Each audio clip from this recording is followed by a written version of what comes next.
Hello दोस्तों, good morning. आप सभी को हमारे चैनल इलाहाबाद एजुकेशन क्लास में स्वागत है। दोस्त, आप देख रहे होंगे कि अगर आप चैनल पर हमारे बने रहे होंगे ना, तो आप देख रहे होंगे कि हमारा वीडियो काफ़ी दिन से नहीं बन पा रहा था। कुछ परेशानियां हो जाती हैं जो कि वीडियो बनाने में मजबूर कर देती हैं या किसी भी काम को करने में मजबूर कर देती हैं। तो आप उससे परेशान नहीं होना है, क्योंकि कहना है क्या कि अगर आप जिस दिन अच्छा काम करेंगे उस दिन परेशानियाँ जरूर आएंगी, ठीक ना। अगर परेशानियां नहीं आएंगी समझ लीजिए आप अच्छा काम नहीं कर रहे हैं। जिस दिन से आप अच्छा काम करेंगे या जब आप अच्छा काम करेंगे तो उसमें परेशानियां जरूर आएंगी। जैसे मैं इस समय वीडियो बना रहा हूँ, आप अच्छा काम कर रहा हूँ, लेकिन खुदा न खासा कहीं लाइट भी चली जा सकती है। तो ये सब अच्छे काम में परेशानियां जरूर आती हैं। तो कुछ परेशानियां हो गई थी जिसकी वजह से हमारा वीडियो नहीं बन पा रहा था। तो अब हमारा वीडियो परमानेंट बनेगा, हमारे चैनल पर बने रहिएगा।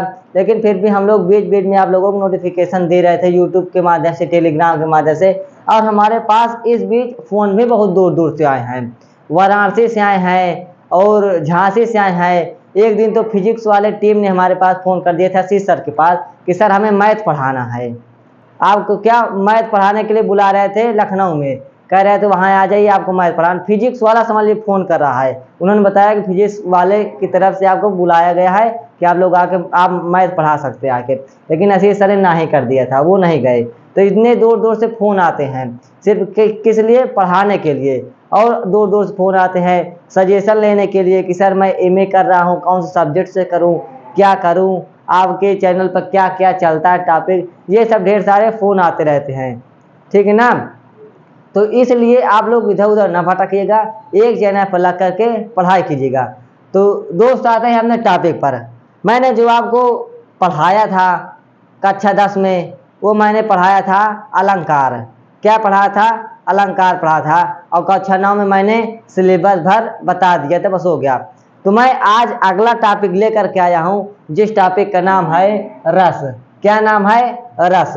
मैंने अलंकार को कक्षा 10 में बहुत बेहतरीन तरीके से पढ़ाया, एकदम मन खुश हो गया था। जो अगर वीडियो देखा होगा, एकदम फ्री माइंड से मैं पढ़ाने का प्रयास करता हूँ। टेंशन वगैरह मैं दूर कर देता हूँ जब पढ़ाता हूँ, ठीक ना। सब एकदम काम बंद, सीधा नो बकवास, ओनली टॉपिक पर बात मैं करता हूँ। तो अलंकार को मैंने कक्षा 10 में बहुत बेहतरीन तरीके से पढ़ाया था। पूरा लाइनिंग बना करके, पॉइंट वाइज नहीं लिखवाता मैं, पूरा बैकग्राउंड इधर जैसे लाइन खींच देता हूँ ना, ऐसे करके मैं पढ़ाता हूँ, ताकि अलग काम करने के लिए मैं सोचता रहता हूँ। क्योंकि कहते हैं कि जिस दिन से आप अलग काम करना कर देंगे उस दिन से आप दुनिया में क्या हो जाएंगे, यानी कि आपको दुनिया में नाम हो जाएगा। दुनिया में जिस दिन आप अलग काम करना कर देंगे उस दिन आपकी क्वालिटी बढ़ जाएगी। तो मैं हमेशा अलग काम करने के लिए सोचता रहता हूँ। अब आप ये ना सोचिए कि सर अलग काम करने के लिए पागल हो जाए तो क्वालिटी बढ़ जाएगी। नहीं, ये पागल वाली बात नहीं है, काम की बात कर रहे हैं, ठीक ना। अलग काम करिएगा तो आपकी क्वालिटी बढ़ जाएगी, ठीक ना। तो हम लोग आज बात करेंगे रस पर। रस को बहुत बेहतरीन तरीके से पढ़ाऊंगा। अब आप लोग रस पढ़े भी होंगे, थोड़ा बहुत रस के बारे में जानकारी लिए होंगे कि रस क्या होता है, लेकिन अभी तक आप जैसे पढ़े होंगे। लेकिन आज मुझसे पढ़िएगा, आपको कैसा लगेगा, कैसा फील होगा, ये देखिए। आपको लगेगा कि हाँ रस पढ़ रहे हैं, मजा आ रहा है, क्योंकि रस का अर्थ ही होता है आनंद। तो आप अगर आप आनंद के साथ नहीं पढ़ेंगे तो रस का कोई मतलब नहीं है। जो जैसा टॉपिक हो उसके साथ वैसा पढ़िएगा, यानी कि जैसा देश वैसा भेष करिएगा तो आपको बहुत इंजॉय होगा। तो रस का अर्थ ही होता है आनंद, तो हम लोग आनंद के साथ पढ़ेंगे। जो रस जैसा होगा उसके साथ वैसा हम लोग पढ़ेंगे। करुण रस है, इसका स्थायी भाव क्या होता है? शोक होता है। इसके साथ शोक वाली बात करेंगे। हास रस है, हंसी वाली बात करेंगे। श्रृंगार रस है, प्रेम भरी बातें करेंगे। तो बहुत इंजॉय होगा पढ़ने में, ठीक है ना। तो ऐसे पढ़ेंगे तो मजा आएगा, वो आपको पता नहीं चलेगा कि वीडियो कब समाप्त हो गया। और मैं ज़्यादातर प्रयास करता हूँ वीडियो छोटी छोटी बनाने के लिए। आप लोग देखे होंगे कि मेरा वीडियो ज़्यादा लंबा नहीं जाता, मैं लंबा हो जाता है तो मैं 2 लेक्चर में उसको बांट देता हूँ। तो 2 लेक्चर में बांट देता हूँ ताकि की वीडियो छोटा छोटा हो जाए, पढ़ने में आपको बोरिंग ना हो। क्योंकि जब स्टूडेंट पढ़ता है ना तो पहले वो टॉपिक नहीं देखता क्या टॉपिक है, इसके अंदर क्या है, इसको पढ़ के देख लेते हैं। वो देखता है ये टाइमिंग कितनी है, 10 मिनट है, 15 मिनट है, आधा घंटा, 1 घंटा, 2 घंटा है, ये देखता है। अगर 2 घंटे के 1 घंटे के उसको छोड़ देगा, जो 20 मिनट के उसको देख लेगा। अब आप ये बताइएगा कि जितना कम टाइम रहेगा उतना कम ही तो कॉन्टेक्ट रहेगा ना, कि राधे श्याम सीताराम, जितना पैसा उतना काम। तो जितना टाइम रहेगा उतना ही उसमें वो रहेगा, टॉपिक रहेगा, ठीक ना। अगर आप 1 घंटा की वीडियो देखेंगे उसमें ज़्यादा टॉपिक रहेगा, उसमें ज़्यादा बात की जाएगी। अगर आप छोटे टाइम वाले वीडियो देखेंगे ना, उसमें छोटी छोटी बातें दे रहेंगे, शॉर्टकट में बताया जा रहा होगा, तो ठीक ना। तो आप टाइम पर मत जाइएगा, टॉपिक पर जाइएगा, ठीक ना। तो आइए हम लोग रस को स्टार्ट करते हैं। क्या है? रस है। पहले आप ये समझिएगा कि रस का अर्थ क्या होता है। क्या होता है रस का अर्थ? मैंने बैकग्राउंड यानी कि लेक्चर देते देते शुरू मैंने बता दिया है कि रस का अर्थ होता है आनंद। क्या होता है? आनंद। आप पहले जान गए होंगे, जब मैं अभी गुड मॉर्निंग बोला तभी आपको बोल दिया कि रस का अर्थ होता है आनंद। तो रस का क्या होता है अर्थ? आनंद। क्या होता है? आनंद। अब आप लोग जानते होंगे कि मैं ऐसे लिखवाता नहीं हूँ कि एक लाइन में लिखाता चला जाऊँ, रस की परिभाषा, रस का उदाहरण, रस की संख्या, ये सब नहीं लिखवाता। मैं बढ़िया बेहतरीन से चार्ट वाइज बनाता हूँ, ठीक ना, ताकि आप इतने दूर में ढेर सारा कंटेंट इकट्ठा कर लें। मैं ऐसे पढ़ाने का प्रयास करता हूँ। तो यहाँ पर ध्यान दीजिएगा, आपको जहाँ पास कोई भी दिक्कत हो आप तुरंत कमेंट करिएगा, ठीक ना। हमारा ये आता है पहला नंबर कि रस का शाब्दिक अर्थ क्या होता है। क्या? रस का शाब्दिक अर्थ क्या? रस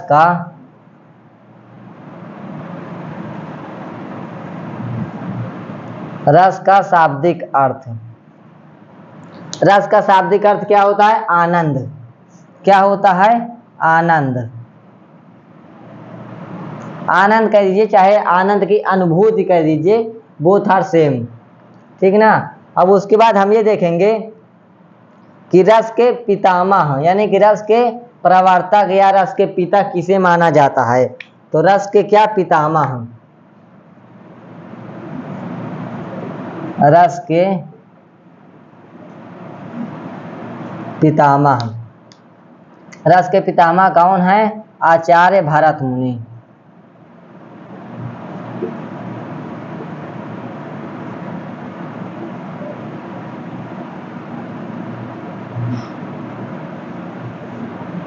रस के पितामह कौन है? आचार्य भरत मुनि। देखिएगा, रस के पितामह तो आचार्य भरत मुनि है। कौन है? आचार्य भरत मुनि। लेकिन रस का जो प्रयोग है, यानी कि रस का जो प्रयोग है, वो सर्वप्रथम किसने किया था? मैंने अलंकार में पढ़ाया था ना कि अलंकार का खोज किसी और ने किया, पिता किसी और को कहा जाता है, लेकिन उसका प्रयोग कोई और कर देता है पहले। तो रस के पितामह आचार्य भरत मुनि को माना जाता है, लेकिन रस का सर्वप्रथम प्रयोग किसने किया?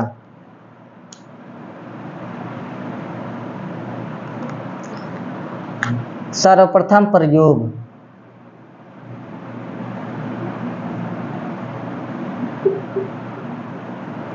क्या है? रस का सर्वप्रथम प्रयोग। तो दोस्त, रस का सर्वप्रथम प्रयोग किसने किया था? आचार्य नंदकेश्वर ने। क्या? आचार्य नंदकेश्वर ने रस का सर्वप्रथम प्रयोग किया था, लेकिन पितामह आचार्य भरत मुनि को माना जाता है। तो सर्वप्रथम प्रयोग किसने किया था? आचार्य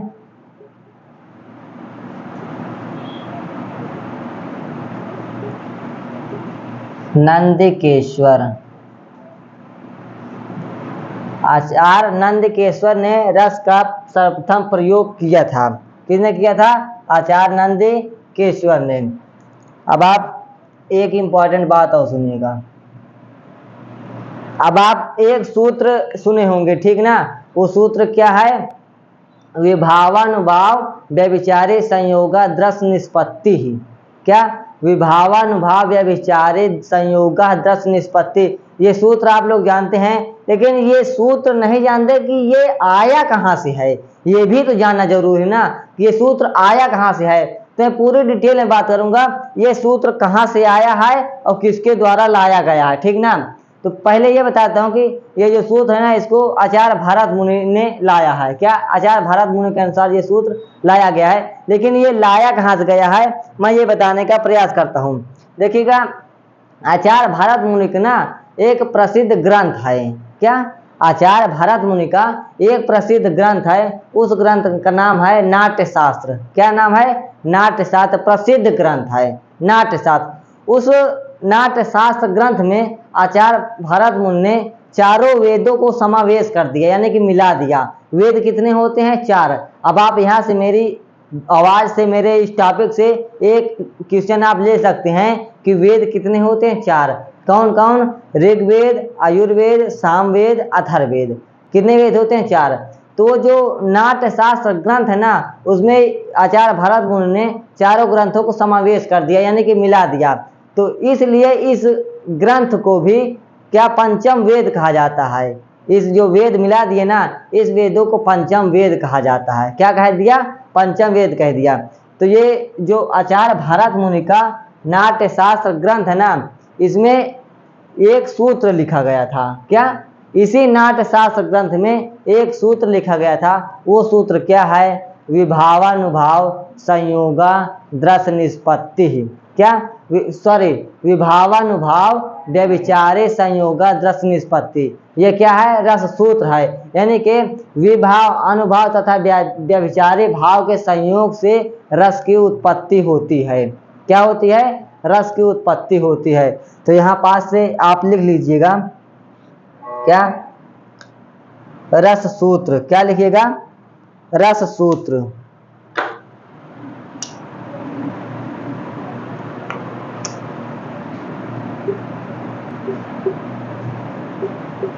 रस सूत्र किसके द्वारा लाया गया था? आचार्य भरत मुनि के अनुसार।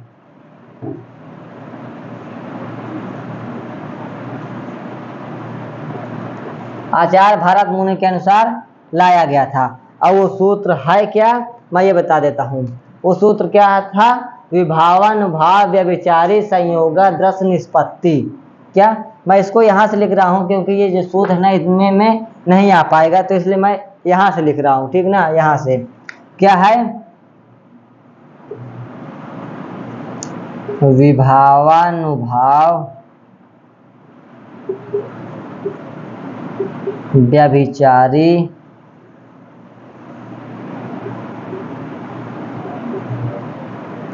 संयोगा दृश्य निष्पत्ति।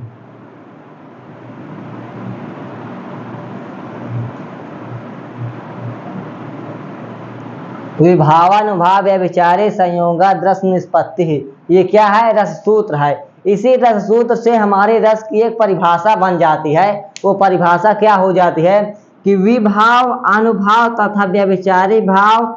व्यभिचारी भाव का दूसरा नाम भी है संचारी भाव, और एक तीसरा नाम भी है जो किसी को नहीं मालूम रहता, सिर्फ मुझे ही मालूम रहता है, ठीक ना। वो क्या है? क्षणिक भाव। क्या है? उसको बोलते हैं क्षणिक भाव। व्यभिचारी भाव का 3 नाम है: व्यभिचारी भाव, संचारी भाव, क्षणिक भाव, जो किसी को नहीं मालूम है, ठीक ना। तो विभाव, अनुभाव, व्यभिचारी भाव के संयोग से रस की निष्पत्ति या उत्पत्ति होती है। तो यहाँ से हमारी परिभाषा निकल करके आती है। वो परिभाषा क्या है? अब आप लोग हेडिंग डालिएगा कि रस की परिभाषा। क्या? रस की परिभाषा। 2 परिभाषा दूंगा मैं, एक तो ये सूत्र के माध्यम से, दूसरा मैं अपने तरफ से दूंगा, ठीक ना। तो इस सूत्र के माध्यम से क्या है कि विभाव, अनुभाव, व्यभिचारी भाव के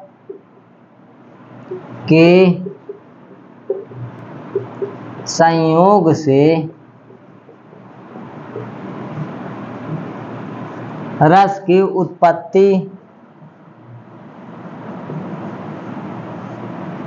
रस की उत्पत्ति होती है, ठीक ना। विभाव, अनुभाव, व्यभिचारी भाव के संयोग से रस की उत्पत्ति होती है, ये बात जाहिर सी बात है। लेकिन अभी हम ये जानेंगे कि विभाव है क्या, अनुभाव है क्या, व्यभिचारी भाव है क्या, ठीक ना। यहाँ पास व्युत्पत्ति लिखा था, उससे कोई दिक्कत नहीं है। व्युत्पत्ति कहिए चाहे उत्पत्ति कह दीजिएगा, कोई प्रॉब्लम नहीं है, ठीक ना। या निष्पत्ति कह दीजिएगा, कोई दिक्कत नहीं है। तो विभाव, अनुभाव, व्यभिचारी भाव के संयोग से रस की उत्पत्ति होती है, ठीक ना। ये हमारी पहली परिभाषा रही। अब मैं अपने तरफ से दूसरी परिभाषा देने जा रहा हूँ कि देखिएगा कि आप लोग गांव के होंगे तो सुने होंगे, अगर मान लीजिएगा कोई व्यक्ति ने दूसरे व्यक्ति को मार दिया, ठीक ना, तो आप बुजुर्ग लोगों को सुने होंगे कि मारने के बाद क्या रस मिला, क्या फायदा मिला, ठीक ना, क्या लाभ मिला। ये जो रस है यानी कि जो क्या फायदा मिला, क्या लाभ मिला, क्या स्वार्थ मिला, यही हमारा रस है। अब उसने मारा है कि उसने हंसाया है कि उसने उसको दुख दे दिया कि उसको डरा दिया, तो ये सब जब काम हो जाते हैं ना तो उसके बाद बुजुर्ग लोग बोल देते हैं क्या क्या फायदा मिला करने से, क्या रस मिला, क्या लाभ मिला करने से। तो ये जो रस है, यही जो लाभ है, फायदा, स्वार्थ ना, यही हमारा रस कहलाता है। अब ये कौन सा रस होगा, कब, ये अभी आगे आप लोगों को मैं बताऊंगा, ठीक ना। तो ये परिभाषा आप गांव के होंगे तो इसको मैं गांव के माध्यम से समझाने का प्रयास करूंगा। ये वाली परिभाषा जो लिखाने जा रहा हूं, क्या है, किसी काव्य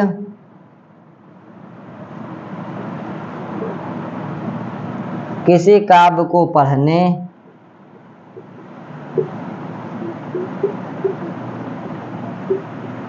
सुनने या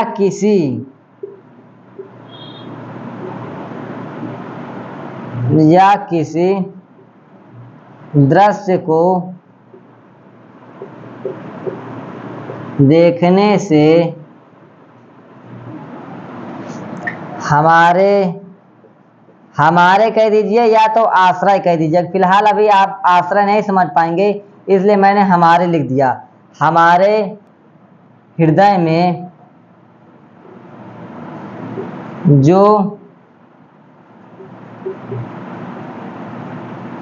आनंद प्राप्त होता है उसे रस कहते हैं। उसे क्या कहते हैं, उसे रस कहते हैं। मैं बोलते भी जा रहा हूँ, लिखते भी जा रहा हूँ। अगर आपको कोई वर्ड कहीं बात नहीं समझ में आ रहा है तो परेशान नहीं होना है, मैं बोल रहा हूँ उससे आप लोगों को सुन लेना है। और मान लीजिए कहीं कहीं वर्ड गलत हो जाते हैं, बोलते बोलते ध्यान में नहीं आता, गलत हो जाते हैं ना, तो मैं बोल रहा हूँ, आप लोग सुन लिया करिएगा, ठीक ना। तो किसी काव्य को पढ़ने, सुनने या किसी दृश्य को देखने से हमारे हृदय में जो हमारे हृदय को आनंद, हमारे हृदय में जो आनंद प्राप्त होता है उसे रस कहते हैं। अब देखिएगा, काव्य इसलिए मैंने कहा कि व्याकरण में जो है ना वो ज़्यादातर काव्य ही आता है। अलंकार पढ़िएगा, छंद पढ़िएगा, रस पढ़िएगा, सब काव्य के ही उदाहरण दिए जाते हैं। लेकिन मैं एक ऐसा व्यक्ति हूँ, ऐसा शख्स हूँ जो काव्य का तो उदाहरण देता हूँ, गाना का भी उदाहरण देता हूँ, कॉमेडी का उदाहरण देता हूँ, पिक्चर, फिल्म, गांव, मोहल्ले, सब तरह का उदाहरण देता हूँ। परेशान नहीं होना, आप जैसे समझना चाहेंगे मैं वैसे समझाने का प्रयास करूंगा, ठीक ना। इसीलिए कहते हैं कि पढ़ो चाहे जहां से पेपर बनेगा यहाँ से, ठीक ना। पढ़ो चाहे जहां से पेपर बनेगा यहाँ से, ऐसे थोड़ी ना कहते हैं कि किसी काव्य को पढ़ने। अगर मान लीजिए आप किसी काव्य को पढ़ रहे हैं या मोबाइल में महाभारत देख रहे हैं तो उसमें जो आपको आनंद प्राप्त होता है उसे रस कहते हैं। अब आनंद कैसा प्राप्त हो रहा है, दुख भरा हो रहा है कि डर गए हैं आप लोग देख करके, रोने लगे, कि ऐसा फीलिंग हो रहा है, लव वाली फीलिंग हो रहा है, तो कैसा हो रहा है वो आप समझ सकते हैं, ठीक ना। तो वही जो उसमें आनंद जो मिलता है, कैसा भी आनंद हो, वही जो आनंद मिलता है ना उसे हम लोग रस कहते हैं। अब मैंने यहाँ लिखा है किसी दृश्य को देख करके। अब मान लीजिए कोई फटा पुरान पहने चला जा रहा है, अब आप उसको देख के कैसा महसूस कर सकते हैं। या तो आप ये कह सकते हैं कि गरीब बेचारा होगा, कपड़ा पहनने के लिए नहीं है, ये हो सकता है, यानी कि हमारे हृदय में दुख थोड़ा सा हो सकता है, ठीक ना। अब आप मान लीजिए किसी शेर को देख करके डर गए, यानी कि किसी दृश्य, यानी कि शेर क्या हो गया, दृश्य हो गया, देख करके डर गए, तो वो दृश्य को देख करके डर गए, तो यहाँ पास रस हो जाएगा। अब आप लोग ढेर सारे इस समय तो कॉमेडी चल गई हैं, कॉमेडी देखने देखते हंस लगते हैं। अब बहुत से लोग हो गए कॉमेडी देखते देखते कॉमेडी बनाने लगे हैं, खुद लोगों को हंसाने लगे हैं, ठीक ना। तो वैसे क्या होते हैं, ऐसे जब दृश्य देख लेते हैं तो हमारे हृदय में जो आनंद प्राप्त होता है, जो फीलिंग होती है, उसे हम लोग रस कहते हैं। क्या कहते हैं, रस कहते हैं। और अगर आप इंग्लिश में रस को जानना चाहेंगे तो इसको सेंटीमेंट कहते हैं। क्या कहते हैं, सेंटीमेंट, इसको रस को इंग्लिश में कहते हैं, ठीक ना। तो ये हमारी रस की बात रही है। अब हम लोग चलेंगे क्या चेक करेंगे कि रस की संख्या के बारे में, कि रस की कितनी संख्या होती है, ठीक ना। तो इसको आप लोग जल्दी से नोट कर लीजिएगा, स्क्रीनशॉट कर लीजिएगा, ताकि मैं अगले पेज की ओर चल सकूं, ठीक ना। जल्दी जल्दी से आप लोग इसको नोट करिएगा।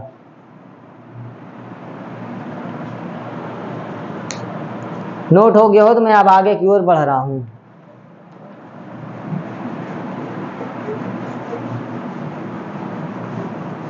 अब हम लोग देखेंगे रस की संख्या कितनी होती है। आप लोग सुने होंगे कि रस की संख्या 9 होती है।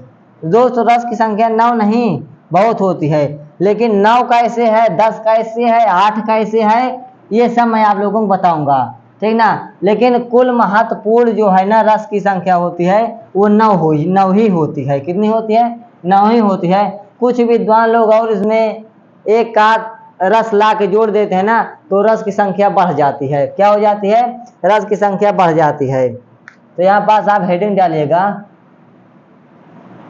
रस की संख्या। क्या? रस की संख्या। दोस्त रस की संख्या कुल 9 होती है। कितनी होती है? रस की कुल संख्या 9 होती है।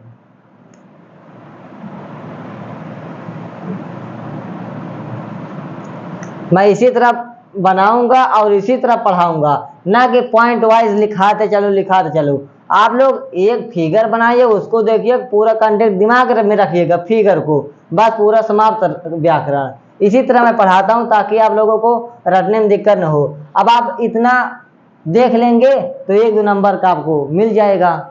यानी कि छोटे पेज में, यानी कि थोड़े समय में ज्यादा कंटेंट दे देता हूं मैं। अभी उस तरह लिखाता तो क्या पता दो बोर्ड इसको इरेज करना होता, 2 बार इसको 2 बार इरेज कर, तब उसके बाद परिभाषा वगैरह लिखता। लेकिन ऐसे बना देता हूं ना, तो इतने में काफी ज्यादा टॉपिक कवर हो जाता है। तो हम लोग ये देखेंगे रस की कुल संख्या। क्या? रस की कुल संख्या। रस की जो कुल संख्या है ना, वो कितनी है? 9 है। कितनी है? 9 है। लेकिन रस की कुल संख्या 9 है, लेकिन आचार्य भरत मुनि के अनुसार रस की कुल संख्या 8 मानी गई है। आचार्य भरत मुनि के अनुसार रस की कुल संख्या 8 मानी गई है। किसके अनुसार?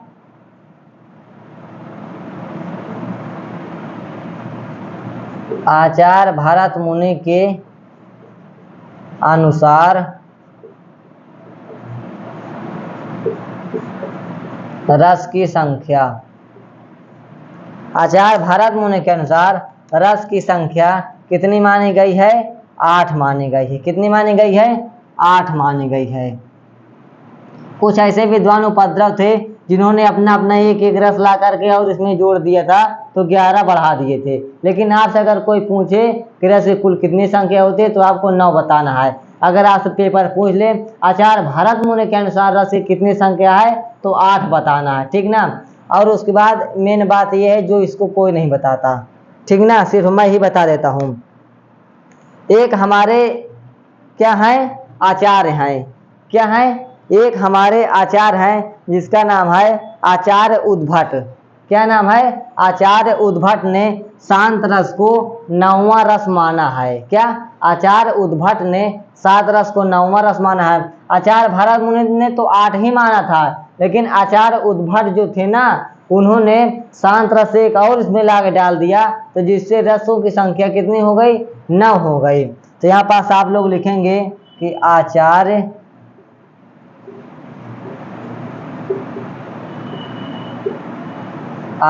उद्भट ने शांत रस को 9वां रस माना। 9वां रस माना है। आज पेपर में पूछ सकता है कि 9वां रस कौन सा है, यानी कि जो 9 नंबर पर रस आता है वो कौन सा रस है? तो शांत रस आता है। इसको किसने ऐड किया था रसों की संख्या में? तो आचार्य उद्भट ने इसको लाया था, ठीक ना। अब भरत मुनि के अनुसार तो 9 थी, 8 थी, लेकिन इसमें और ला करके जोड़ दी। जैसे आप लोग गांव में उदाहरण सुने होंगे कि जब किसी की शादी होती है, मान लीजिए शादी हुई तो मान लीजिए उसकी पत्नी या पति की डेथ हो जाती है, कुछ परेशानी हो जाती है, मान लीजिए उसके 2 लड़के हैं, तो वहाँ गांव के आदमी ऐसे कहने लगते हैं ना कि जो दिनेश के लड़के हुए हैं ना वो 2 हुए हैं, और जो जो सुरेश के हुए हैं उसके 3 हुए हैं, यानी कि 3 उसके 2 इसके मिला करके 5 हो गए हैं। तो इसी तरह यहाँ भी है कि भरत मुनि के अनुसार 8 है रस की संख्या, लेकिन कुल कितनी है 9 है, लेकिन आचार्य उद्भट ने एक और रस डाल दिया जिससे 9वां रस हो गया। तो सुरेश ने एक लड़का और वो सॉरी पैदा कर दिया, तो क्या हो गया 2 लड़के हो गए। तो वैसे क्या है रस बढ़ते गए हैं, एक एक लेखक कवि ला के डालते गए तो बढ़ते गए हैं। तो आचार्य उद्भट ने शांत रस को 9वां रस माना है। और उसके बाद क्या है आचार्य विश्वनाथ ने, क्या आचार्य विश्वनाथ ने वात्सल्य रस को 10वां रस माना है। क्या आचार्य विश्वनाथ ने वात्सल्य रस को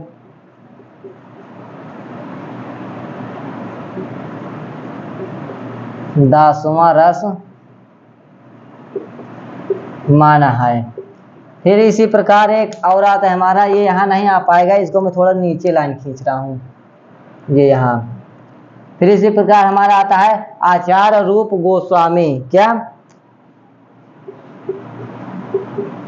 आचार्य रूप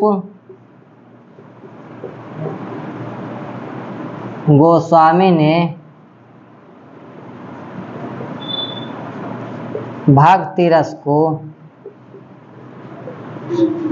11वां रस माना है। बहुत इम्पॉर्टेंट बात है ये, ठीक ना, क्योंकि अब जो पेपर होते हैं ना बोर्ड एग्जाम का, वो बहुविकल्पी व्याकरण पूछा जाता है, 20 नंबर बहुविकल्पी आता है, तो ये सब बातें पूछी जाएंगी, ठीक ना। इसको आप लोग ध्यान रखना है कि 9वां रस किसने माना था या किसके द्वारा लाया गया था। तो आचार्य उद्भट ने। 11वां रस कौन सा है, 9वां रस कौन सा है, ये सब आपको जरूरी है याद करना, ठीक ना। तो ये हमारी मेन बात रही है। अब उसके बाद हम लोग आते हैं रस के अवयव, ठीक ना, रस के अंग, रस के तत्व के बारे में कि रस के कितने तत्व होते हैं, अब हम लोग उसके बारे में पढ़ेंगे। इतना आप लोग जल्दी से नोट कर लीजिए, ठीक ना। देखिएगा कि मैं कोई भी शब्द होता है उसको 1 से 2 भाषा में बताने का मैं प्रयास करता हूँ। मान लीजिए आपसे एक भाषा में पूछी जा रही, दूसरी भाषा पूछी जा रही, तो आप दूसरी भाषा को आपको जानना जरूरी है। दूसरी भाषा नहीं आपको आ रही, तीसरी भाषा में क्वेश्चन पूछता है ना, तो आपको तीसरी भाषा भी आना जरूरी है, ठीक ना। तो मैं सब भाषा पर बताने का प्रयास करूंगा, बस आप लोग बने रहिएगा चैनल पर, ठीक ना, बने रहिएगा। तो अब आप लोग हेडिंग डालिएगा कि रस के अंग को हम लोग तत्व भी कह सकते हैं, तत्व ना कह के अवयव भी कह सकते हैं। पेपर यहाँ से पूछ सकता है कि रस के कितने तत्व होते हैं, या पूछ सकता है रस के कितने अंग हो सकते हैं, या पूछ सकता है रस के कितने अवयव होते हैं, ऐसे पेपर में पूछ सकता है। तो आप लोग हेडिंग डालिएगा क्या रस के अंग कह दीजिए, या तो तत्व कह दीजिए, या अवयव, ठीक ना। तो रस के कितने तत्व अंग या अवयव होते हैं, तो रस के कितने तत्व होते हैं, 4 तत्व होते हैं। कितने होते हैं, 4 होते हैं। कितने होते हैं, 4 होते हैं। कौन कौन से होते हैं मैं ये बता दे रहा हूं।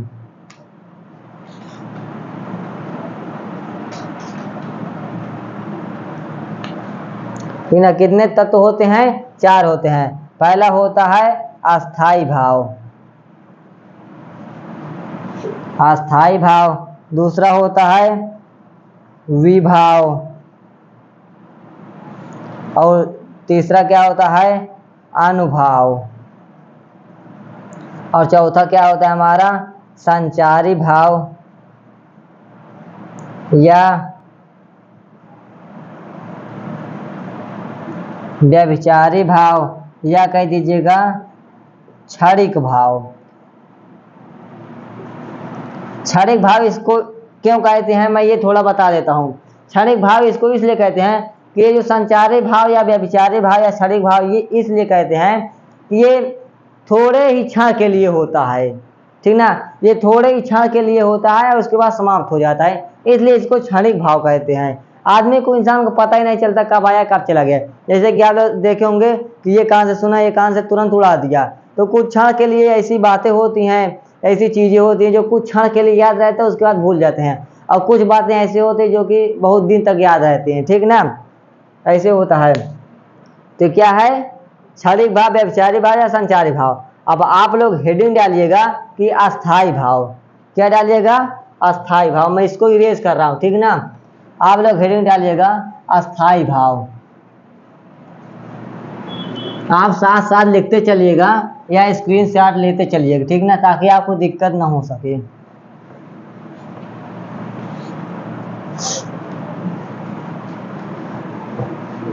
अब आप लोग हेडिंग डालिएगा क्या, अस्थाई भाव। हेडिंग क्या डालेंगे, अस्थाई भाव। देखिएगा, जो आचार्य भरत मुनि के नाट्य शास्त्र में जो सूत्र था ना, विभावानुभाव व्यभिचारी संयोग दृश्य निष्पत्ति, ये जो सूत्र था ना, इसमें सिर्फ रस के 3 ही अवयव दिए गए थे। कौन कौन से, विभाव, अनुभव, संचारी भाव। अवस्थाई भाव का कोई वर्णन नहीं था, ठीक ना, लेकिन उसको फिर भी मिला लिया गया।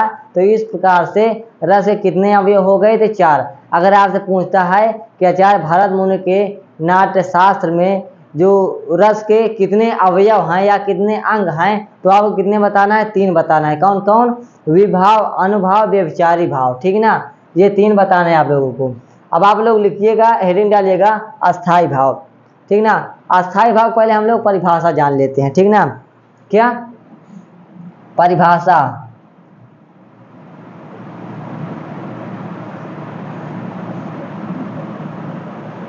ठीक ना, क्या परिभाषा अस्थाई भाव की क्या है, इसकी परिभाषा क्या है, आश्रय के मन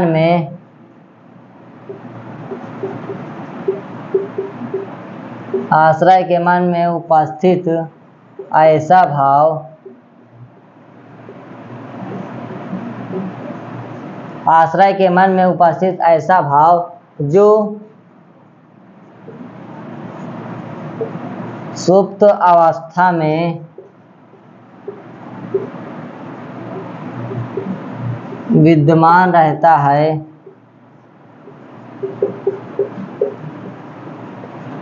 परंतु अवसर पाते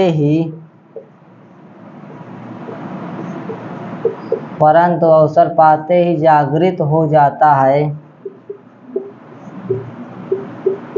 उसे अस्थाई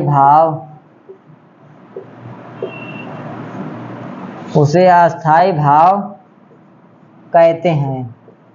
आश्रय के मन में उपस्थित ऐसा भाव जो सुप्त अवस्था में विद्यमान रहता है, परंतु अवसर पाते ही जागृत हो जाता है, उसे अस्थाई भाव कहते हैं। ये मैंने क्या लिखाया कि अस्थाई भाव वो है कि जो आपके हृदय में, आश्रय मतलब कि इंसान, यानी कि जिसके भी हृदय में अस्थाई भाव उत्पन्न हो रहे, यानी कि जिसके बारे में बात की जा रही, ठीक ना। तो मान लीजिए मैं ही हूँ आश्रय, ठीक ना, मैं ही आश्रय हूँ। मान लीजिए मेरे इस समय दिल में या मन में कोई बात नहीं है, लेकिन कुछ ऐसी परिस्थिति आ जाए जो तुरंत क्या हो जाए, अस्थाई भाव जागृत हो जाए। क्या, अभी मेरे हृदय में कोई नहीं है, लेकिन जब कोई अवसर आएगा, जब कोई परिस्थिति आएगी ना, तो ये तुरंत जागृत हो जाएगा। मान लीजिए मुझे पढ़ाते पढ़ाते कोई एक तमाचा मार दे, तो मेरे अंदर क्या हो जाएगा, क्रोध उत्पन्न हो जाएगा। तो अस्थाई भाव क्रोध उत्पन्न हो जाएगा, ठीक ना, क्या हो जाएगा, क्रोध उत्पन्न हो जाएगा। तो ऐसे पहले ये सुप्त अवस्था में विद्वान रहता है किसी के हृदय में, लेकिन जब अवसर पाता है ना तो तुरंत जागृत हो जाता है, तो उसे क्या कहते हैं, अस्थाई भाव कहते हैं, ठीक ना। लेकिन अस्थाई भाव को क्या कहते हैं, प्रधान भाव भी कहते हैं। क्या कहते हैं, यहाँ स्टार में आप लोग लिख लीजिएगा कि अस्थाई भाव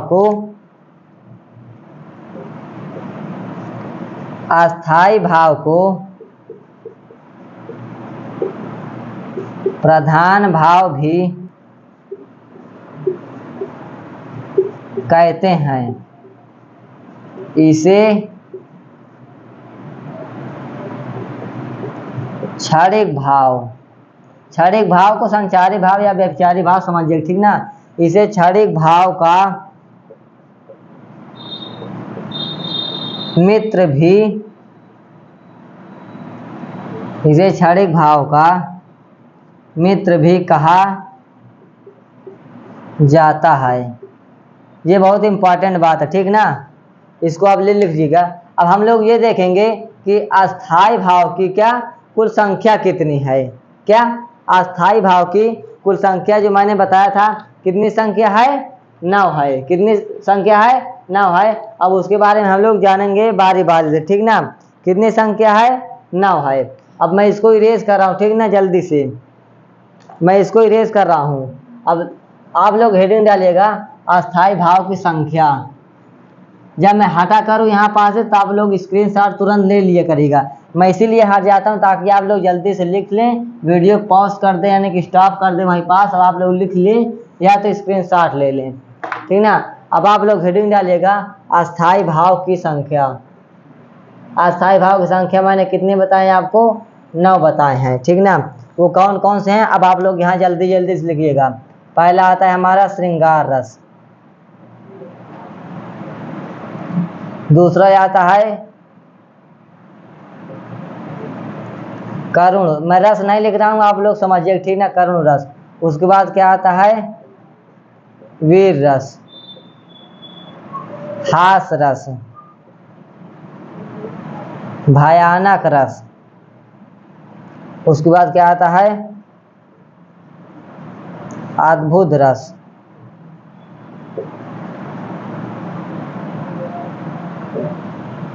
विभत्स रस। कितने हो गए, 1 2 3 4 5 6 7।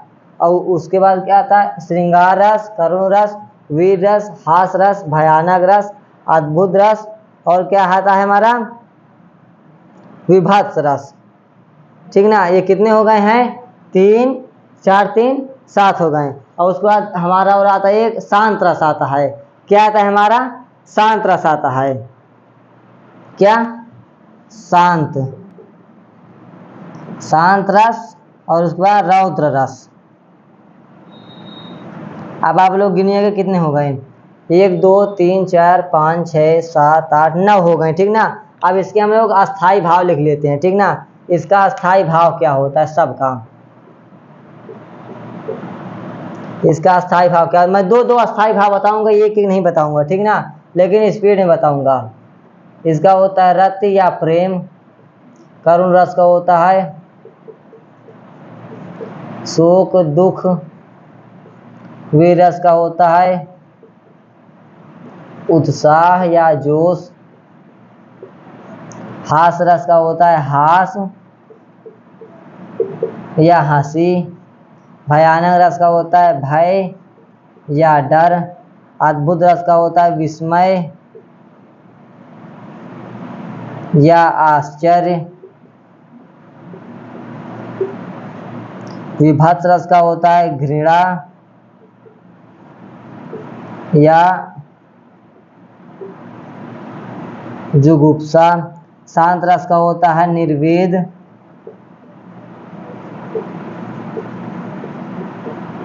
या वैराग्य, रौद्र रस का होता है क्रोध या गुस्सा। जल्दी से आप लोग इतना नोट करिए, ठीक ना, जल्दी जल्दी आप लोग नोट करिए, क्योंकि मैं थोड़ा स्पीड में चल रहा हूँ, ठीक ना। ये हमारा अस्थाई भाव के बारे में हो गया।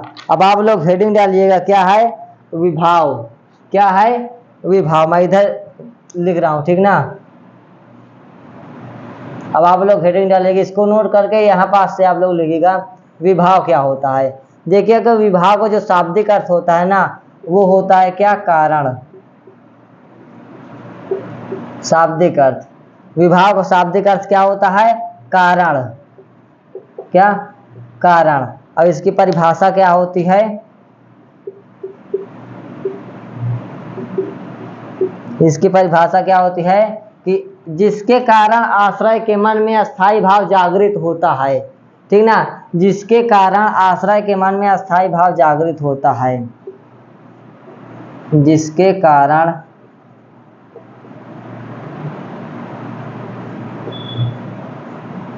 आश्रय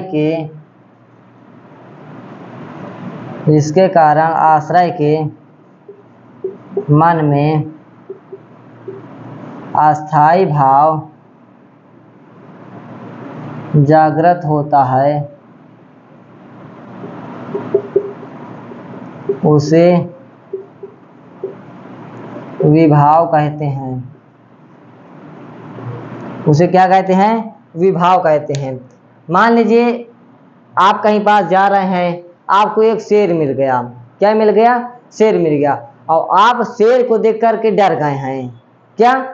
शेर को देख करके, यानी कि शेर दहाड़ दिया और आप डर गए हैं। तो किसके कारण आप डर गए हैं? शेर के कारण। किसके कारण डर गए हैं? तो शेर के कारण।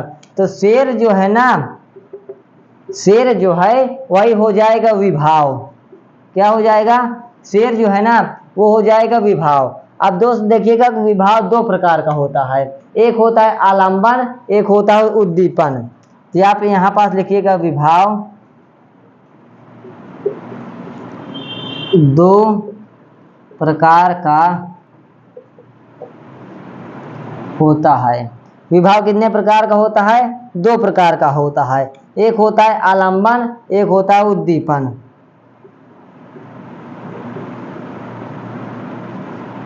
आलंबन और दूसरा होता है क्या? उद्दीपन। इसको जल्दी से नोट करिए कि मैं इसको इरेज करके यहाँ पास बताने जा रहा हूँ, ठीक ना? क्योंकि टाइम बहुत ज़्यादा हो रहा है, इसलिए मैं थोड़ा स्पीड में कर रहा हूँ, लेकिन समझाने का पूरा प्रयास कर रहा हूँ। आप लोग ये ना सोचे कि स्पीड में चल रहा हूँ तो आप लोगों को नहीं समझा रहा हूँ। मैं समझा रहा हूँ, बस आप लोग यहीं पास ध्यान रखिएगा, ठीक ना? कहीं पास आप किसी भी बात में डूबे नहीं रहिएगा। जिंदगी 4 दिन की है, हंसते मुस्कुराते रहिएगा। क्या है? आलंबन है, उद्दीपन है। तो अब मैं यहाँ पास देखिएगा आलंबन समझाने जा रहा हूँ। क्या? आलंबन। आलंबन भी दो प्रकार का होता है। एक होता है आश्रय और एक होता है विषय। क्या होता है? आश्रय, विषय। पहले मैं इसकी क्या लिखा दूं? परिभाषा। परिभाषा इसकी वही है जो विभाव की परिभाषा है। मैं यहाँ परिभाषा इसकी लिखाऊंगा नहीं, अब आप लोग लिख लीजिएगा ना। सेम परिभाषा इसकी है। क्या? सेम परिभाषा। विभाव की जो परिभाषा ना, ये वाली, ये जो परिभाषा है यहाँ से यहाँ तक, जिसके कारण आश्रय के मन में अस्थाई भाव जागृत होता है, उसे विभाव कहते हैं। अब आप यहाँ पास लिख लीजिएगा कि जिसके कारण आश्रय के मन में अस्थाई भाव जागृत होता है, उसे आलंबन कहते हैं। ठीक ना? उसे क्या कहते हैं? आलंबन कहते हैं। यानी कि आप लोग यहाँ पास लिख लीजिएगा विभाव की परिभाषा। यानी कि जो विभाव की परिभाषा है ना, वही हमारी आलंबन की परिभाषा है। बस यहाँ पास विभाव कहते हैं, यहाँ पास आप लोग लिख देना कि आलंबन कहते हैं। और मैं परिभाषा बोल भी दे रहा हूँ। क्या है? कि जिसके कारण आश्रय के मन में अस्थाई भाव जागृत होता है। जिसके कारण आश्रय के मन में अस्थाई भाव जागृत होता है, उसे आलंबन कहते हैं। उसे क्या कहते हैं? आलंबन कहते हैं। आलंबन दो प्रकार का होता है। कितने प्रकार का होता है? दो प्रकार का होता है, ठीक ना? क्या? आलंबन दो प्रकार का होता है। क्या होता है? आलंबन दो प्रकार का होता है। पहला हमारा होता है आश्रय। आश्रय। दूसरा होता है क्या? विषय। आश्रय क्या होता है? जिसके अंदर या जिस व्यक्ति के अंदर अस्थाई भाव जागृत होता है। क्या? जिसके अंदर अस्थाई भाव जागृत होता है। जिसके अंदर या जिसके मन में अस्थाई भाव जागृत होता है, उसे आश्रय कहते हैं। और यहाँ क्या होगा? जिसके कारण अस्थाई भाव जागृत होता है, उसे विषय कहते हैं। सेम यही वाली परिभाषा, ठीक ना? सेम यही वाली परिभाषा कि जिसके कारण अस्थाई भाव जागृत होता है, उसे क्या कहते हैं? विषय। यहाँ पास मैं या तो लिख दे रहा हूँ, जिसके कारण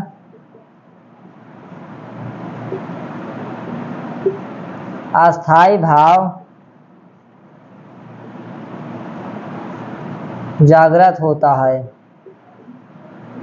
जिसके कारण अस्थाई भाव जागृत होता है उसे विषय कहते हैं। अब आलंबन समझ गए क्या है, हाँ, आलंबन जिसके कारण आश्रय के मन में अस्थाई भाव जागृत होता है उसे आलंबन कहते हैं, ठीक ना। क्या कहते हैं, आलंबन कहते हैं। और आश्रय क्या है, विषय क्या है, मैंने ये आप लोगों को बता दिया। अब हम लोग समझेंगे उद्दीपन क्या है, ठीक ना। मैं इसको पूरा इरेज कर रहा हूँ। उद्दीपन भी दो प्रकार का होता है। कितने प्रकार का होता है, दो प्रकार का होता है। जल्दी जल्दी से आप लोग नोट करिएगा। अब मैं पूरा इरेज कर रहा हूँ।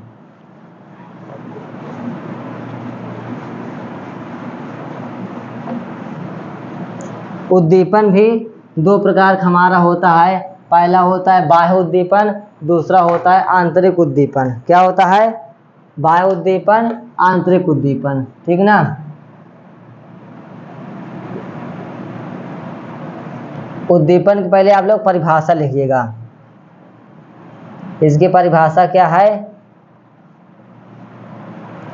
कि आश्रय के मन में उत्पन्न अस्थाई भाव, क्या, आश्रय के मन में अस्थाई भाव उत्पन्न हो जाने के कारण जो वृद्धि होती है, क्या, जो वृद्धि होती है उसे उद्दीपन कहते हैं। क्या कहते हैं, उद्दीपन कहते हैं। क्या, अस्थाई भाव, अस्थाई भाव के उत्पन्न होने से, उत्पन्न होने से, अस्थाई भाव के उत्पन्न होने से जो वृद्धि उत्पन्न होती है उसे उद्दीपन कहते हैं। क्या कहते हैं, उद्दीपन कहते हैं। अब आप लोग समझिएगा, इसकी परिभाषा थोड़ा आप लोग को समझ नहीं आएगी, लेकिन मैं पूरा समझाने का प्रयास करूंगा कि अस्थाई भाव के उत्पन्न होने से जो वृद्धि होती है उसे क्या कहते हैं, उद्दीपन कहते हैं, ठीक ना। अब मैंने भी आप लोगों को बताया, मान लीजिए आप रास्ते से जा रहे हैं, शेर दहाड़ दिया, अब आप उसको देख के डर गए, तो किसके कारण डरे हैं, शेर के कारण। तो शेर हमारा क्या हो गया, विभाव हो गया। और जो वो दहाड़ा है, जो शेर की दहाड़ है ना, जो शेर की दहाड़ है वो हमारा उद्दीपन हो जाता है। क्या हो जाता है, उद्दीपन। तो यहाँ पर लिख लीजिए क्या, शेर की दहाड़। मान लीजिए आपकी कोई गर्लफ्रेंड है, वो मान लीजिए आपको धोखा दे दी है, क्या कर दी है, ब्रेकअप कर दी है। तो आपको ब्रेकअप किसके कारण मिला है, लड़की के कारण। किसके कारण मिला है, लड़की के कारण। तो लड़की जो है ना वो क्या हो गई, हमारे विवाह हो गई है। और क्या मिला है, क्या मिला है, ब्रेकअप। तो जो ब्रेकअप है ना वो हमारा उद्दीपन हो जाएगा। क्या हो जाएगा, उद्दीपन हो जाएगा। अब उद्दीपन भी हमारा दो प्रकार का होता है। क्या, उद्दीपन के प्रकार, उद्दीपन भी हमारा दो प्रकार का होता है, ठीक ना। कौन कौन सा होता है, एक होता है बाह्य उद्दीपन,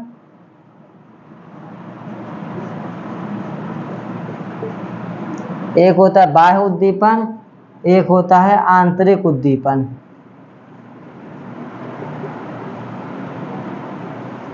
क्या, बाह्य उद्दीपन, आंतरिक उद्दीपन। बाह्य उद्दीपन में जो है ना वो प्राकृतिक स्रोत आते हैं, प्राकृतिक यानी कि तत्व आते हैं, यानी कि जो अपने आप नहीं कर सकते ना। अपने शरीर के अंदर जितने भी पार्ट्स हैं, अगर आप कोई भी कलाएं या चेष्टाएं अगर आप जिसको अपने मर्जी से नहीं कर सकते, यानी कि भगवान के द्वारा होता है, वो ऑटोमेटिक होता है, वो हमारा क्या हो जाता है, बाह्य उद्दीपन। यानी कि लिख दीजिएगा कि इसके अंदर प्राकृतिक तत्व आते हैं। अभी मैं समझा रहा हूं, आप लोग को टेंशन नहीं लेना है। प्राकृतिक तत्व आते हैं, ठीक ना। लेकिन इसके अंतर भौतिक प्राकृतिक आते हैं। भौतिक कह दीजिएगा या तो क्या कह दीजिएगा, अपने से आते हैं। भौतिक कर दीजिएगा, ज्यादा सही रहेगा। इसके अंतर्गत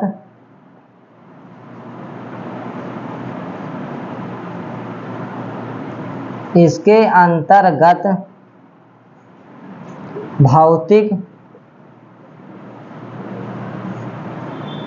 तत्व आते हैं। अब समझिएगा प्राकृतिक तत्व कैसे आएगा और भौतिक तत्व कैसे आएगा, ये समझिएगा। प्राकृतिक तत्व ये समझिएगा, जैसे मान लीजिएगा अगर आप कभी कोई कह दे या पसीना बहाइएगा, पसीना, तो आप नहीं बहा पाएंगे। चलिए मैं आपको कह रहा हूँ कि आप लोग पसीना बहाइए जल्दी जल्दी 2-3 मिनट के अंदर, आप नहीं बहा पाएंगे। अब हाँ, अब आप जाके फौला करें, थोड़ा मेहनत करें आधा 1 घंटा, तब पसीना बह सकता है ना, तो आप बहाएंगे, लेकिन ऑटोमेटिक आप नहीं बहा सकते, ठीक ना। लेकिन जो ऑटोमेटिक जब पसीना बहेगा ना, तो क्या हो जाएगा, इसके वो क्या हो जाएगा, बाह्य उद्दीपन। जैसे मैं बता रहा हूँ, आप लोग जाइएगा चौराहा पर, 2-3 लोगों को मर्डर कर दीजिएगा, क्या 2-3 लोगों को आप लोग मर्डर कर दीजिएगा। अब आपको पुलिस मान लीजिए ढूंढ रही है, अब आप चौराहा पर जाइएगा, मर्डर कर दीजिए, अब आपको पुलिस ढूंढ रही है, अब आप किसी भी कमरे में जा करके बंद हो जाइएगा एकांत में। अब जितने भी बार उस रोड से पुलिस निकलेगी, जितने भी बार हूटर बजेगा, उतने बार आपके पसीने छूटेंगे। क्या बात ये सही है? बिल्कुल सही होगी। आप 2-3 लोगों को मर्डर करके आके बंद हो जाइए, या आपने रूम में बंद हो जाइए आके, जितने बार पुलिस का हूटर बजते हुए वहां से गुजरेगा, उतने बार आपके पसीने छूटेंगे। तो ये होता है बाह्य उद्दीपन, इसको आप अपने नहीं छुड़ा रहे हैं, ये प्राकृतिक के द्वारा पसीना छूट रहा है। अभी मैं आप लोगों को कह दूं कि आप लोग रोआ खड़ा करिए, तो रोआ नहीं खड़ा कर पाएंगे। लेकिन ठंडी में, बिल्कुल बीच ठंडी में आपको सुबह 4 बजे गंगा जी या यमुना जी में आपको नहा दिया जाए, तो आपके तुरंत रोआ खड़े हो जाएंगे। नहाएंगे नहीं, पहले रोआ खड़ा हो जाएगा, उसके बाद आप नहाएंगे, और नहाने के बाद भी रोआ खड़ा होगा। क्या ये बात सही है? तो ये हमारा हो जाता है बाह्य उद्दीपन, ठीक ना, जो प्राकृतिक के द्वारा होता है। और भौतिक के द्वारा क्या होता है, जो अपने से होता है। आजकल इंसान आंख अपने आप पलट लेता है, आंख अपने आप पलट करके क्या दूसरे को डरवा देता है, ठीक ना। और क्या होता है, ऑटोमेटिक बेहोश हो जाता है, रोने भी लगता है ऑटोमेटिक आदमी, ठीक ना। तो ये सब क्या होता है, अपने आप ये कर लेता है। तो ये क्या होता है, आंतरिक उद्दीपन के अंतर्गत आ जाता है। तो हमारे उद्दीपन की पूरी बात रही है, ठीक ना। तो क्या हमारा क्या क्या टॉपिक हो गया है अब? हाँ, ये हो गया। अब आप लोग हेडिंग डालिएगा अनुभव, फिर उसके बाद आता है व्यभिचारी भाव, ठीक ना। अब आप लोग जल्दी जल्दी हेडिंग डालिएगा।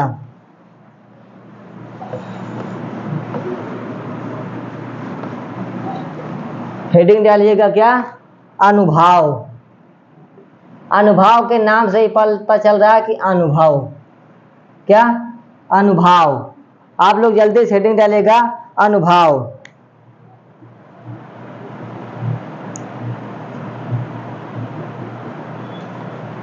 अनुभव की परिभाषा क्या होती है?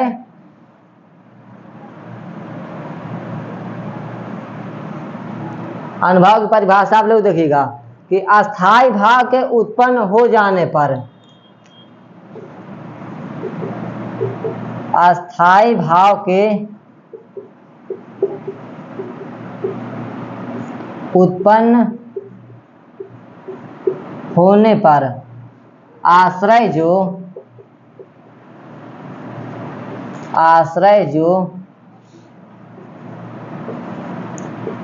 स्वाभाविक चेष्टाएं, स्वाभाविक बाह्य चेष्टाएं उत्पन्न करता है, उसे अनुभाव कहते हैं, उसे अनुभाव कहते हैं। अस्थायी भाव के उत्पन्न होने पर आश्रय जो स्वाभाविक बाह्य चेष्टाएं उत्पन्न करता है, उसे अनुभाव कहते हैं। स्वाभाविक मतलब स्वयं से जो चेष्टाएं उत्पन्न करता है। जैसे मान लीजिए आपसे किसी से लड़ाई हो जाए और आप उसको मार दीजिए, 2-3 फैट या काफी मार दिए, रोने लगे, अब आप वो आपको कुछ न मार पाए, तो आपके हृदय में क्या खुशी होगी ना कि आज उसको मार दिया। तो जो आप चेष्टाएं स्वयं से उत्पन्न कर रहे हैं ना, यही हमारा अनुभाव होता है। अनुभाव का मतलब होता है अनुभव, ठीक ना। अनुभव यानी कि क्या आपको मजा मिला, ठीक ना। अब आप मान लीजिए रोने लगे, आपको किसी ने मार दिया, तो आप रोने लगे और मन ही मन उसको गाली देंगे। तो ये सब स्वाभाविक यानी कि स्वयं से बाह्य चेष्टाएं उत्पन्न कर रहे हैं। अब आपको मान लीजिए किसी से लड़ाई हो जाए, अब आप 2-3 दिन गुस्सा हो जाएंगे, तो आप उसके बारे में ढेर सारी बुराइयां मन ही मन उसमें दिमाग में गूंजेंगी। तो ये स्वयं में गूंज रही हैं, बाहर से नहीं आ रहे हैं कि मान लीजिए कोई ला के आपको डाल रहा है, आप स्वयं अपने ही मन में आप उत्पन्न कर रहे हैं ये बाह्य चेष्टाएं। तो ये क्या होता है, हमारा अनुभाव होता है। अब उसके बाद आ जाइएगा संचारी भाव। क्या आ जाइएगा, संचारी भाव। संचारी भाव या व्यभिचारी भाव या क्षणिक भाव। क्या, क्षणिक भाव। आप लोग जल्दी से ये वाली हेडिंग डालिएगा। आप लोग इसको जानते होंगे बहुत दिन से, ठीक ना, क्या बहुत पहले से इसको आप लोग जानते होंगे कि व्यभिचारिक भाव क्या होता है।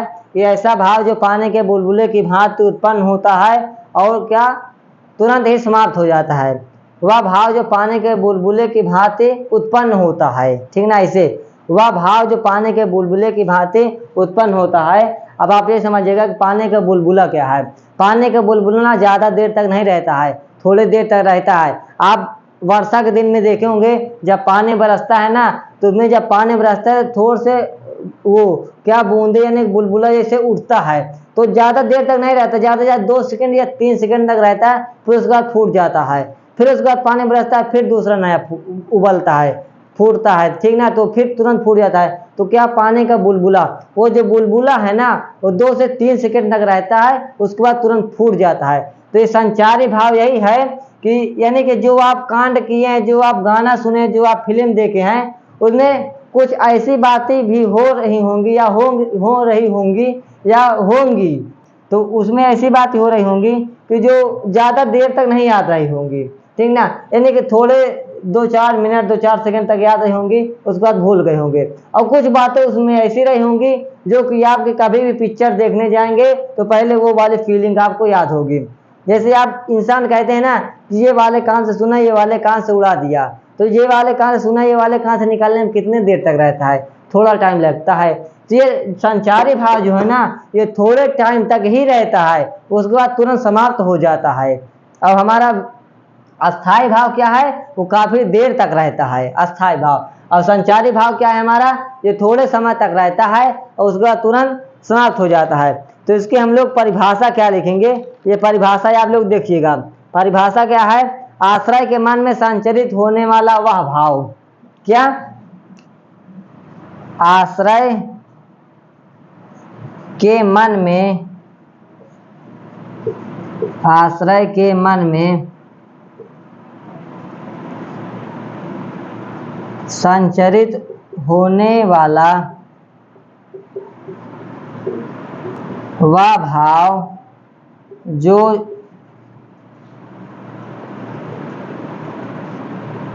कुछ क्षण के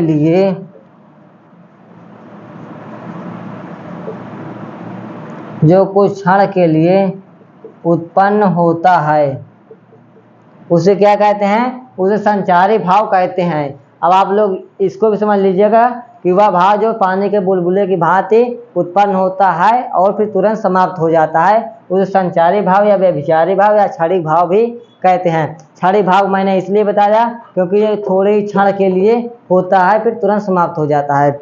अब ये हमारा पहला लेक्चर था। अब हम लोग दूसरे लेक्चर में बात करेंगे क्या, रस, आपके टॉपिक में कौन सा रस है उसके बारे में बात करेंगे। हास रस है कि करुण रस है कि वीर रस है कि श्रृंगार रस है। अगर आप मेरा सिलेबस का वीडियो देखे होंगे तो आपको पूरा समझ में आया होगा कि क्या क्या सिलेबस है और क्या क्या सिलेबस नहीं है। तो आप लोगों को सिलेबस का वीडियो देखना भी जरूरी है। और ये हमारा आज रहा क्या, पहला लेक्चर। अब दूसरे लेक्चर में मैं आपके जो सिलेबस में रस है उसके बारे में मैं समझाऊंगा। तो ये हमारा बैकग्राउंड था, थोड़ा टाइम ज़्यादा लगा होगा लेकिन बेहतरीन से आप लोगों को पढ़ाया, ठीक ना। मुझे अच्छा लग रहा है पढ़ा करके कि बहुत बेहतरीन से पढ़ाया, आप लोगों को पूरा समझ में आया होगा। एक एक टॉपिक मैंने जिक्र किया है, गांव का उदाहरण देते हुए मैंने जिक्र किया है, ठीक ना। तो चलिए आज की वीडियो हम लोग यहीं पास रखते हैं, फिर उसके बाद अगला लेक्चर लेकर के आएंगे, लेक्चर नंबर 2। लेकिन ये वाला वीडियो देखना जरूरी है। कितने बजे, सुबह आपको वीडियो ये वाला मिल जाएगा, ठीक ना। कितने भी टाइम मिल जाएगा, आप लोग ध्यान से उसको वीडियो पहला लेक्चर देखना जरूरी है, उसके बाद आप लोग दूसरा लेक्चर देखेगा। तो चलिए वीडियो को हम लोग यहीं पर स्टार्ट करते हैं। जय हिंद।